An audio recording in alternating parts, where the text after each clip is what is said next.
where we've come to with the CC Stern Type Foundry. I know some of you were here when we hosted the conference in Portland, 2012, I think. And we were then located in an industrial space in North Portland. Being able to realize this move to a rural location has really refocused our programming. So, Chris, you can go ahead and forward that. Our mission remains the same. In this presentation, I'm going to give you a little overview of some of the CC Stern Type Foundry's programming, so you have a bit more background, especially as you gather in our spaces for this fellowship event over the weekend. Next. We are an all-volunteer working board. If we haven't introduced ourselves to those of you that we don't meet, you'll introduce yourself and say hello to us and direct your questions to us. These photos should help identify who of us there are in the crowd. And in this presentation, Joe and Connie are going to join me to go over some of the other pieces. Lights down, please. Oh, yeah, you got it. Maybe you can't recognize me in my casting outfit. Next slide, Chris. So 3 years ago, we purchased this rural residential property with some acreage. It had a large house on it, which we call the printer's residence, a 2-car garage, which houses a print shop. The print shop is used both as a commercial shop and for printing foundry projects, so it's a dual-use shop. And then we built the foundry building on the property, all to realize a vision. A campus oriented around the printed word. A place to gather, to learn, and to practice, and a place open to immersion. So this new location really reestablishes a similar environment to the Stern and Fay print farm in the Skagit Valley of Washington State, where the namesake foundry was originally. The move to Claskenai after a decade in the industrial area of Portland also gave us a chance, as I mentioned, to refocus our programming. Next. So the CC Stern Type Foundry has a large collection of typecasting matrices for various machines, and rather than display this collection of mats as an artifact, our goal is to use them as an active form of preservation. So this includes cataloging, cleaning, and restoring the mats, casting type, and using the metal type to print new work. Our inventory efforts are focused in service of casting for specific projects, assessing what typefaces might be a good fit for any given need. And this is a shift that I work also doing archiving and legacy planning for artists, and we always say get intellectual control and physical control of your inventory, and we're at that point where we have intellectual and physical control for the most part, and now we can start thinking about how we really move forward in the making. Next slide. So we host formal and informal small skills building workshops, fellowship events, artist talks, what we call type jams, and sessions offering supervised hands-on work with our collection. These all bring together experts and volunteers to restore and operate typecasting machines, maintain our collection of matrices, and share skills and knowledge of the process of casting and printing with metal type.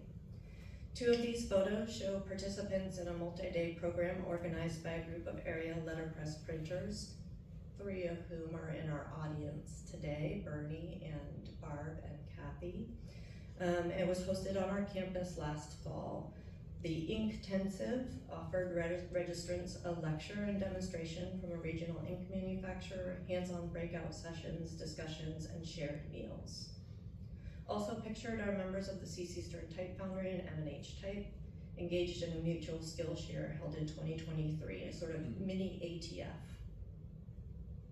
Next slide. Much like we did in Portland, we offer tours and educational collaborations with area institutions. These photos show a group of students from Reed College who spent the day on our campus learning a bit about the typecasting process along with some time in the print shop. And then this spring we embarked on a new and ongoing collaboration with Montana State University, sort of of a dream collaboration for us, proposed by a professor there, in which graphic design students select metal decorative elements to be used in a group book project. So we cast enough to their purpose, filmed ourselves making the type, and then presented a long distance field trip. The intention is to build this into a 1-credit course over time, offered annually, and for students to come spend multiple days on site. Next slide. We have a reference library, which is inside the printer's residence, and some of the tech discussion sessions will be held there. The library includes technical manuals, type specimen books, art and history books, and examples of both books and ephemera, with a focus on typography, design, and printing using metal type. We're also proud that our library contains a growing collection of fine press bookwork produced by our friends and colleagues, again, some of whom are in the audience here today. We use the space for research to showcase project-specific materials, for conversation around the printed word, and for presentations by printers about original works. Next slide. One of the projects that fits nicely into our preservation efforts is to cast and print a newsletter, The Point. We have a lot of matrices, many of them have never been used, at least by us. So this annual project requires us to inspect the condition of the matrices for typefaces we may want to cast with, test them, and then to set up a couple machines to cast the content and any decorative material. It's often a combination of monotype, linotype, and lead load. Each issue is a learning process in which we're increasing our skills and our questions. Some of you in this room may receive inquiries around November or December as we attempt to solve one technical issue or another. In the end, we have a document of this process. As an example, the 2024 newsletter text was cast primarily in monotype modern 8A. Once we got on press, we realized that the lowercase e was shy of type height, and the end print is indicative of that flaw. Despite my attempts to shim almost every e in that newsletter. We've received a replacement mat for that e for the next time we use that particular face. Thank you, M&H Type. The Point publication is mailed to supporters and donors at the end of each year. We also print additional ephemera such as posters, postcards, bookmarks, and keepsakes for events, workshops, and community engagements. The program for this ATA conference is an example. We spent the last week getting different machines running, printing the casting and printing the program. So the Point and that Foundry ephemera is primarily produced by the board members. One of the ways that we've expanded our programming in this location is to collaborate more actively with regional printers and to encourage access to freshly cast metal type. And that is through the Pacific Northwest Poets Laureate Project, Broadside Project. So to tell you more about that, I'm gonna cede the podium to Joe and then to Tony.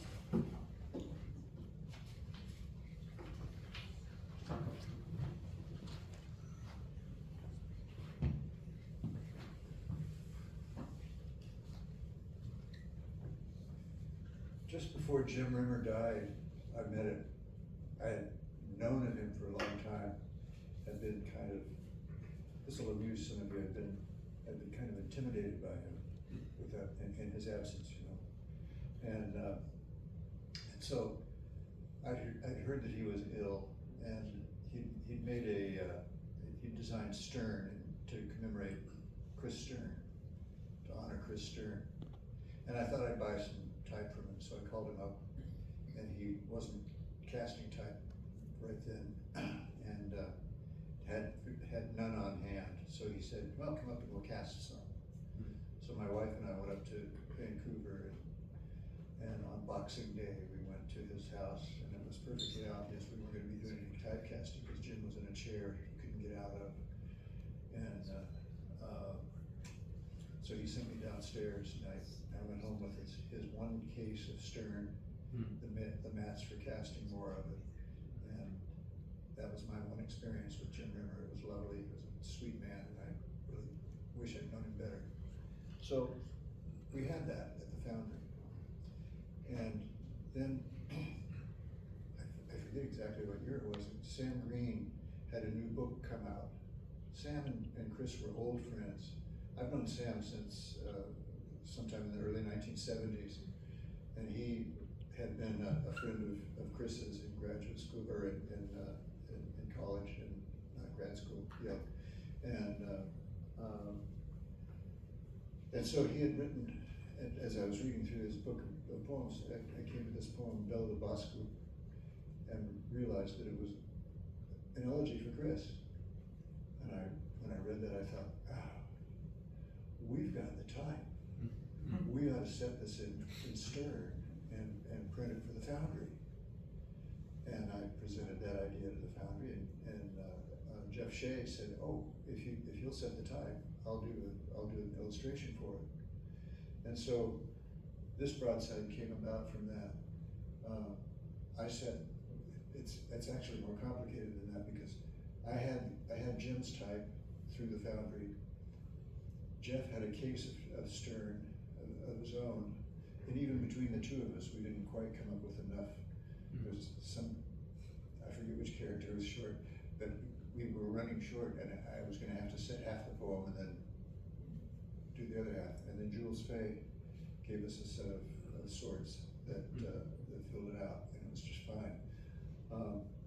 So we set this poem, or I set the poem, and printed it, and gave it to Jeff. He did the illustration for it, and from that we moved to. That was going to be a one-off project, but it grew, and now it's the Pacific Northwest Poets Laureate series, which I think Connie's going to talk about. Is that right? Yeah. Thank you.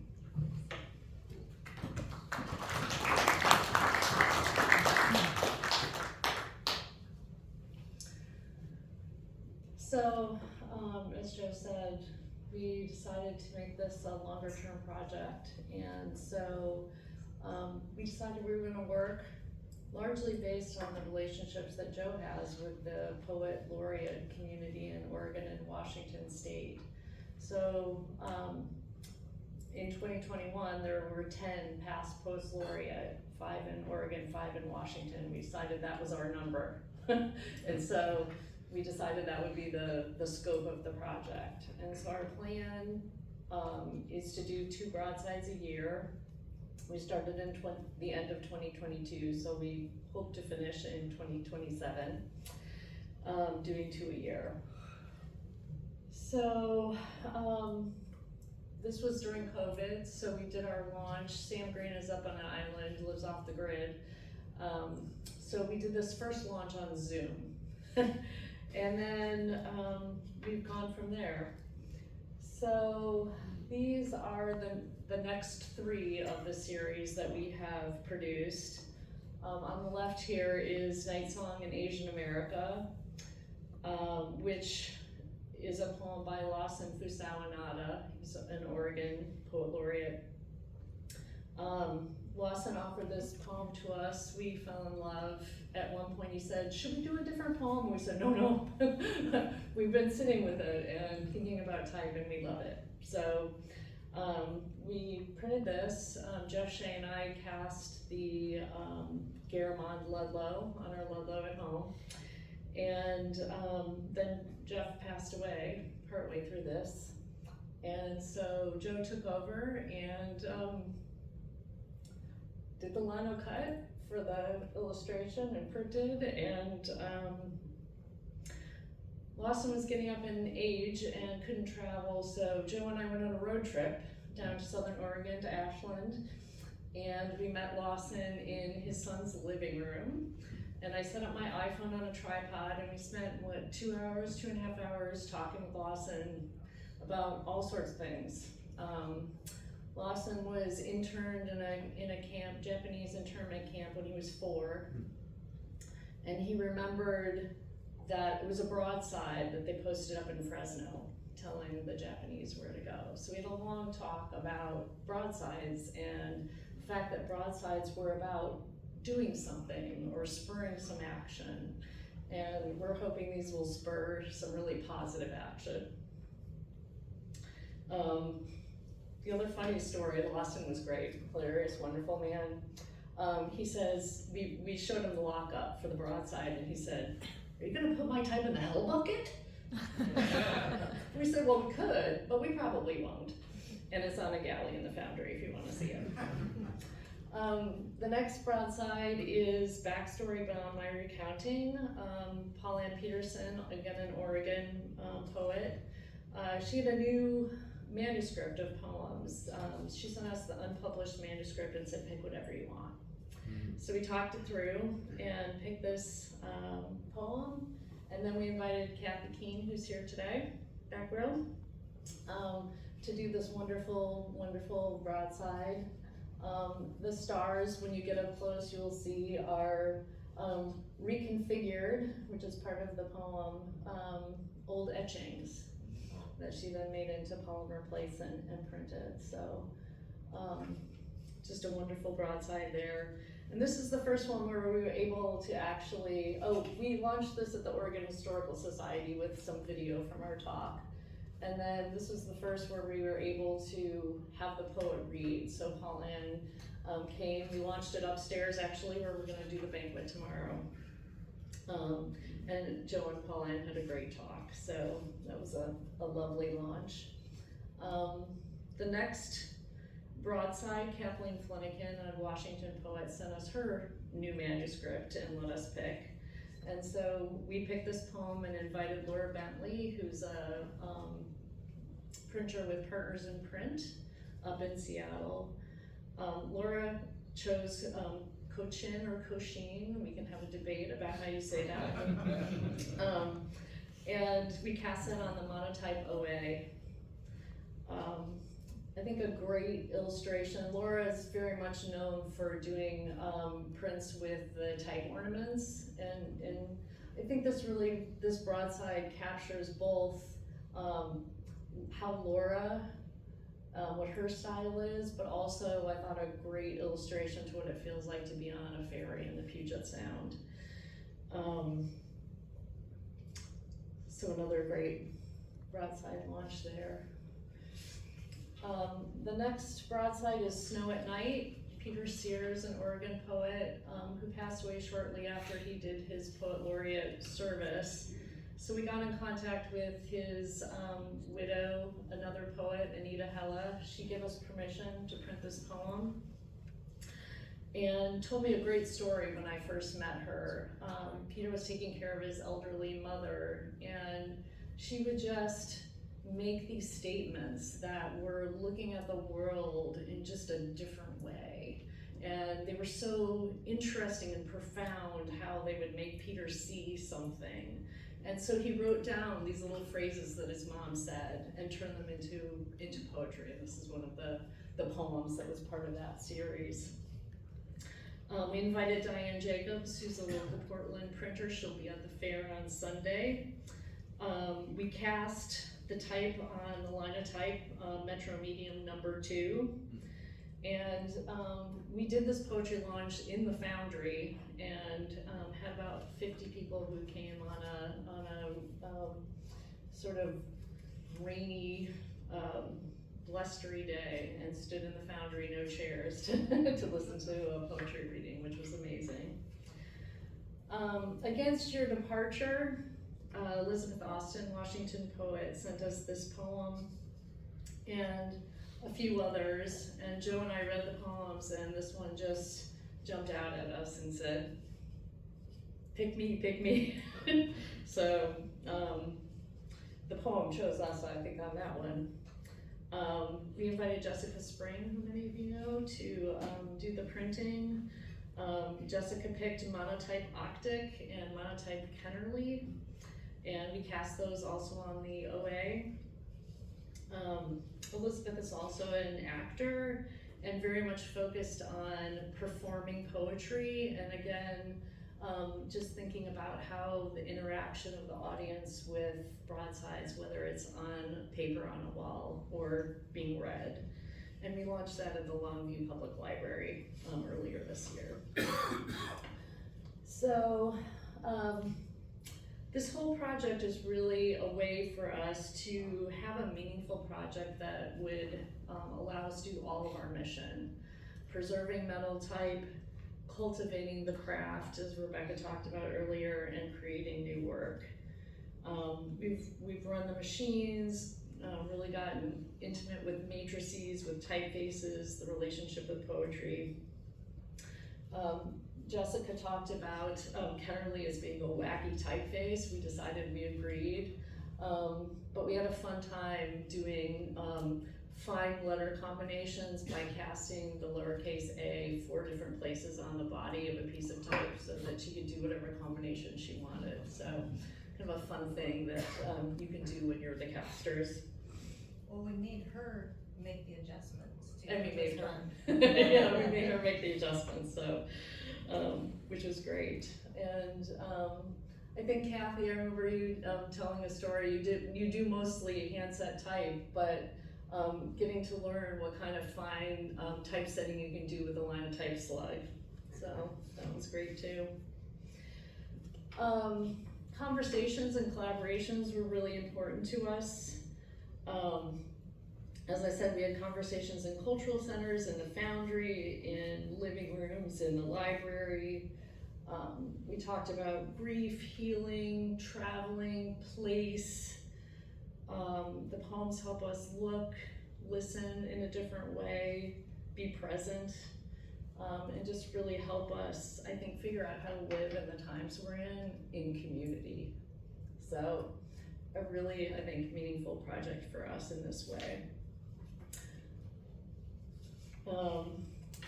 To that end, I've started thinking about this project as a murmuration. So, you know, we had a bit of an idea in our head, but as everyone got involved, so many people you've heard already, they brought their talents, their knowledge, their vision, their craft, and we kind of all flew together and something emerged. That was a beautiful dance. And so,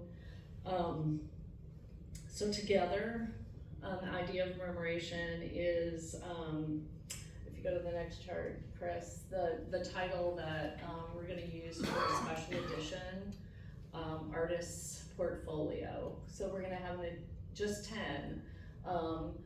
Jules Fay designed the portfolio. She's going to make the portfolios.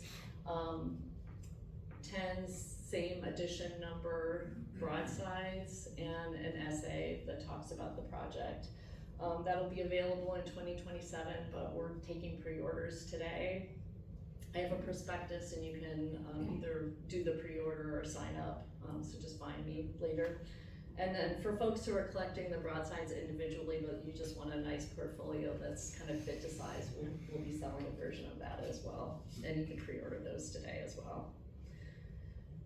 So, Rebecca talked a lot about some of our programming, what's in the future.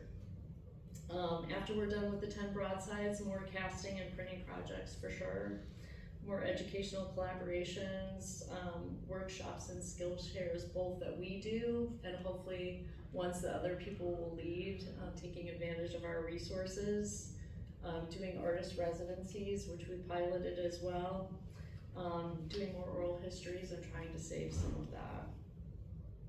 So we've done all of this for more than 10 years now, really on a shoestring. And so we're starting to think about how do we get a slightly bigger shoestring. Like, we don't want to build the organization too big, but a bigger shoestring would help. And the main thing with that is, with the hope of being able to hire part-time, a casting and press operator to really support the programming. So we're launching a subscription donation for the first time. It's US only, but that will really help us with the reliability of fundraising and helping us with this little, slight uptick in capacity building. We are very focused on having this organization be run and funded by individual donors. And as many of you know, we've kind of structured our donation level structure based on typecasting and printing apprentice model. So Printers, Devils, Apprentice, Craftsman, Journeyman, and Masters are our filler levels. 40 and above, you get the point, and a guild card, which we do every year. So, if you're interested in supporting us, we would love your help, and, I think that's it. Thank you. I'm not sure what time it is, but I think I won't take questions. Oh, do I have time for a couple of questions? So, questions for me or any of the group? What was the typical print run for your broadsides? Each broadside is an addition of 50. Okay. Yeah, and we have individuals for sale as well as the portfolio. All of that is a fundraiser for us. We're basically funding the next broadside with what we sell from the previous.